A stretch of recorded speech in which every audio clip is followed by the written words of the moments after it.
सबसे कॉमन लड़ाई जो हमें आईसीयू के बाहर फेस करनी पड़ती है वो ये होती है कि डॉक्टर साहब मुझे अंदर जाने नहीं दे रहे, मैं अपने मरीज के साथ बैठना चाहता हूँ। और ये बड़ी कॉमन प्रेजेंटेशन है और मेरा ख्याल है कि शायद आधा टाइम हमें बीमारी के बारे में समझाने में लगता है और आधा टाइम ये काउंसलिंग करने में गुजरते हैं। आईसीयू के अंदर बेसिकली मरीजों के साथ उनके लवाहिकीन को मुस्तकिल क्यों नहीं रहने दिया जाता?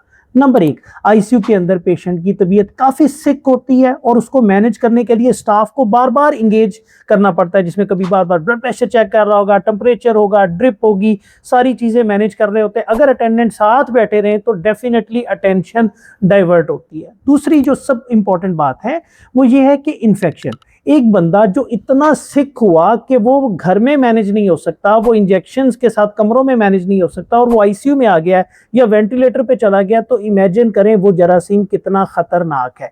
डॉक्टर या स्टाफ, उनकी तो मजबूरी है कि उन्होंने ये शोबा चूज किया है और वो अपने आप को प्रोन कर रहे हैं उस रिस्क के लिए।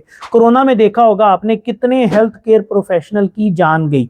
सो अगर मरीज के लवाहिकीन भी उसी आईसीयू में रहे, आपके मरीज को हो सकता है हार्ट का प्रॉब्लम हो लेकिन उसके साथ वाला किसी इंफेक्शन की वजह से आ सकता है, तो कहीं मरीज के साथ साथ आप खुद भी इंफेक्शन कैच ना करें।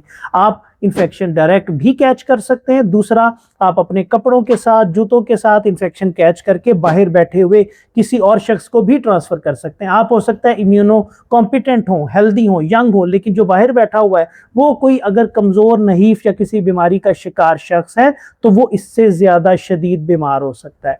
तीसरी इंपॉर्टेंट चीज, इमोशंस। यस, आपका दिल करता है कि इमोशंस में, इस कंडीशन में मैं पेशेंट के साथ रहूं, लेकिन इंसान की याददाश्त बहुत ही जालिम है।